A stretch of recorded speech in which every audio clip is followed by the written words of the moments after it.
Hi, my name is Robert Emmons, and this is the start of a year-long video series that I'm creating that will highlight comics from my collection while also detailing some part of comics history or culture. I really enjoy watching videos produced by the comic book community on YouTube. At the end of the day, there's nothing more relaxing than watching a haul, grail, or collection video from my favorite comic book YouTubers. I'm a documentary filmmaker, and I want to be part of that community. I've been reading comics since the early 80s. I have an okay collection, but nothing that would stop any major collector in their tracks. I'm not a golden or silver age collector, so I thought to myself, how can I make something interesting for comic book lovers? I've already made a few fairly successful documentaries about comics. Maybe I can create some short form videos showing the comics I have in some interesting, engaging ways.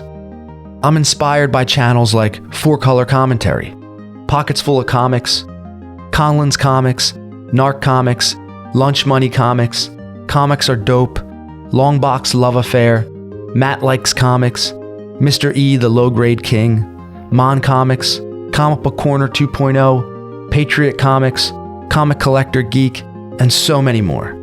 I hope my contributions add to this community in some small way.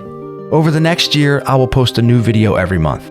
Not very frequent, I know, but hopefully interesting enough to keep people engaged and coming back. Okay, let's begin. I recall Central Park in fall, how you tore your dress. What a mess, I confess. That's not all. Oh, hey, I'm talking directly to you, the audience, right now. And it's YouTube. You expect the ubiquitous, hey guys. Ooh, can you hand me a towel? Thanks.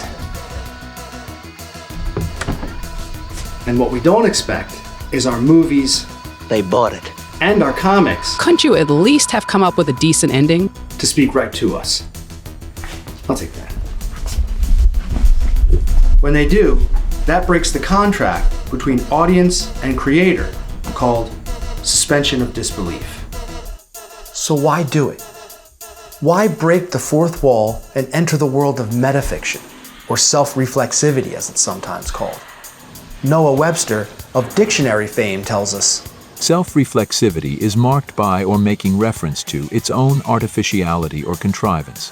When the wall is broken, the film, show, play, or comic book is acknowledging the existence of the audience, as well as its own creation, its own constructedness. This is done to uniquely connect with the audience in some new way outside of the typical conventions of storytelling. Was all this legal? Absolutely not. It can be done for comedy, for example, Deadpool. Oh, hello. I know, right? Or to provide a character's inner thoughts or feelings in some vulnerable or urgent way. Nobody worries about kids listening to thousands, literally thousands of songs about heartbreak, rejection, pain, misery, and loss. Did I listen to pop music because I was miserable? Or was I miserable because I listened to pop music?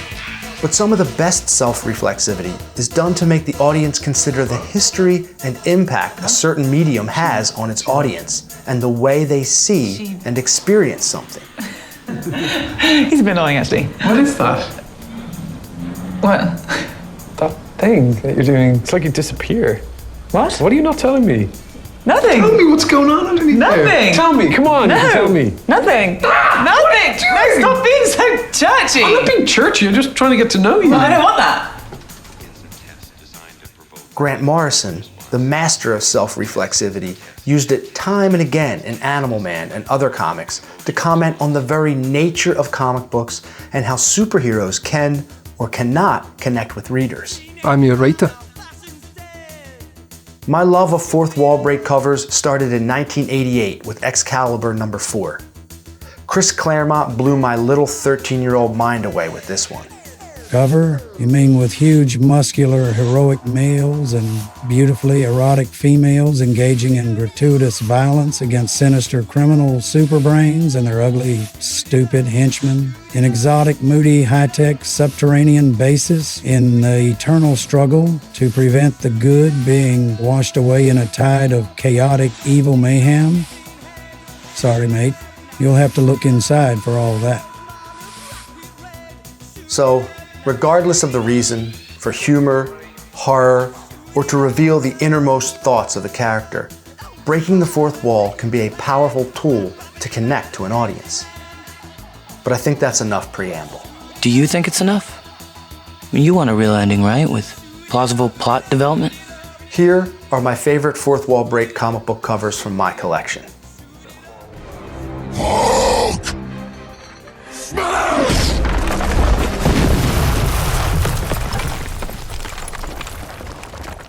So I'm going to start off with this Fantastic Four number 275, which has She-Hulk, who we know is an infamous fourth wall cover breaker. They continued that over into the series as well, which was pretty interesting. This is great too because it's got Stan Lee on the cover saying, "Hey guys, what's big and green and has a staple in her navel?" She-Hulk number 1 famously breaks the fourth wall, but I'm saving that for a special category. I have another Fantastic Four, number 258 here.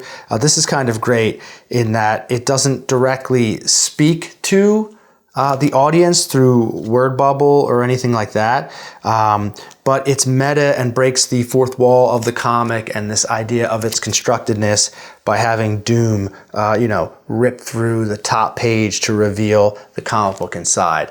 That's a pretty clever fourth wall break, in my opinion. Next here we have a couple of issues by Giffen, who was infamous for breaking the fourth wall. There are a couple of people in here that have broken the fourth wall time and again in their material, and Keith Giffen is one of them, particularly in all the work he's done in Justice League. Here's Justice League America number 39, where Martian Manhunter is being choked out.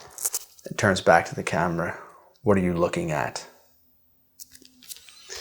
This is where Giffen is most famous, and he's best when he's illustrated by Kevin Maguire. I love his work. It's so absolutely expressive. They did a series of covers that emulate this style, and other people have emulated the emulation.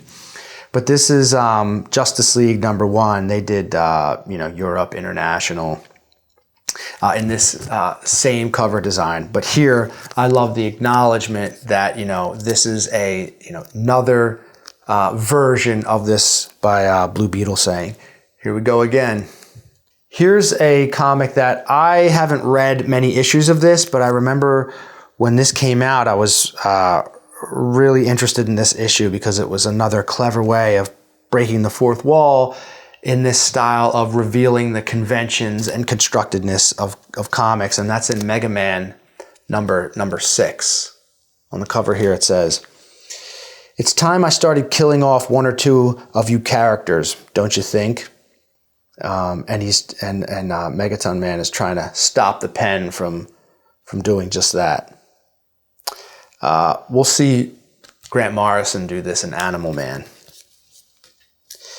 This is X-Men, Uncanny X-Men. And we have Kitty Pryde on the cover here. And now for something completely different. This cover I really like because it's a reference to another piece of media that often breaks the fourth wall, and that is Monty Python. They've done it in the series, and they've done it in the Holy Grail, right? And of course, this is a very famous saying of theirs. And now for something completely different. Excalibur has done it quite a few times. Through Chris Claremont, through Alan Davis, and other writers in the series. Here again, we have Kitty Pryde. If this doesn't increase sales, nothing will. And that's because, the X-Men are making an appearance in Excalibur, which was always a favorite book of mine. Some sort of see it as a sub-book in the X universe, but I have always been a huge fan of Excalibur from day one. I just thought it was sort of a weird group, a weird team, but the stories were really interesting. The stories were kind of wild. Here's one of my favorite Excalibur covers, starring Spider-Man. Yeah, that's right, it's me. 5 monthly titles of my own aren't enough, so now I'm taking this. So now I'm taking over this one. You got a problem with that? Spider-Man, and I love this too. I love the blue cover; is really incredible. The background, and then we have Captain Britain in his old costume there. Really, really great art on the cover here. This is great too because it's also another self-reflexive reference, you know, this idea in comics where if a title isn't doing well, or if you want to, you know, get people to start buying a title or introduce a title, they'll have a popular character make an appearance. Here's the final Excalibur, number 54. Alan Davis and Mark Farmer, who did a long standing run on that book. Captain Britain. So what are you looking at? And now Animal Man. Just a tremendous run. Some of Morrison's greatest work. This is number 5. Time and again in this series, he breaks the fourth wall and reveals the convention of comics, particularly superheroes and what they represent, what they can mean to us, this fictional creation, and, you know, how we observe them, think about them, and feel about them in the real world. You know, Animal Man is this sort of strange character who's really a second-tier character to many, but Morrison takes him and puts him in these tremendous situations, and, you know, with his goal of protecting the natural world, particularly animal life. And, you know, what that means for a superhero, you know, that they're not, you know, leaping over tall buildings or fighting, you know, the biggest bad guys, but what happens when they sort of fight to protect something much smaller, much more vulnerable. And Morrison does a tremendous job of that. So much so wherein Animal Man eventually meets his creator in Morrison in the series. Here's number 19, a great cover. Morrison sort of, or Animal Man tapping through here. Huh? Animal Man? Where are you? What's happening? Tapping within the comics, or it's this double meta quality here. I absolutely love this one with the, you know, we know the old story, like how many monkeys would it take to write Shakespeare? Well, here we see a monkey writing a script for Animal Man. Another sort of double clever reference here. Now here's a run of comics that I think are particularly great. We're going to start off with Morrison again, and this is in the Multiversity series. This is a great issue. We'll also return to this issue. This is Multiversity number 1. We'll return to this in a subsequent series that I'm going to have in this video collection. This is a collection of books that, you know, implore the reader to do something, particularly buy or read this issue. You know, there's a long history in breaking the fourth wall in doing just that. I always think of the 70s issue of National Lampoon's, very famous cover where they say, like, buy this issue or we'll shoot this dog, and they're holding a gun to a dog's head. It's pretty wild and controversial, shocking, but, you know, this says, only you can save the world. If you value your lives, you must not read this comic. So it's sort of the, you know, the antithesis of that. Instead of read this comic, don't read this comic, right? Here's Sensational She-Hulk number 1. Okay, now this is your second chance. If you don't buy my book this time, I'm going to come to your house and rip up all your X-Men. And there she is holding this She-Hulk issue inside, which is a reference to the Incredible Hulk comic. So this is She-Hulk number 1, Sensational She-Hulk. Like I said, in the series, it's great because she also breaks the fourth wall to engage the audience. Doesn't it feel like this episode should be over? Morrison again. This is one of my favorite limited series. This will also make another appearance. This is Flex Mentallo, you know, from the pages of other Grant Morrison comics. Flex says, you Buy this comic now or the earth is doomed. It's all sort of all kitschy kind of stuff in here that is referencing the old comic book advertisements on how to become a man, right? Here's two of my oldest books that break the fourth wall in my collection. This is The Flash, number 222, in which the Green Lantern makes an appearance. Okay. Come on, readers, I need your help. My power ring needs the willpower of everyone out there to stop Flash from killing us all. This, I would say, this is a reference to one of the oldest fourth wall breaks, and that is Peter Pan, the play and the musical, who engage with the audience and implore them to help Tinkerbell, right? To help save Tinkerbell's life, to believe in fairies, right?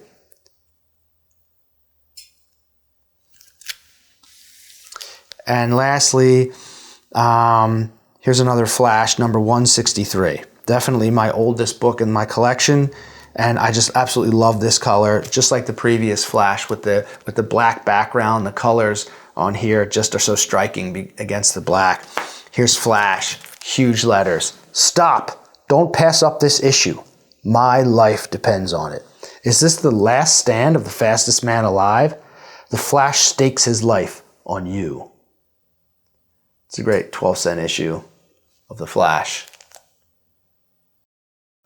So those are my favorite covers in my collection. Like I said, I know this has been done before, but I wanted to kick off my series with this because they're just my absolute favorite covers.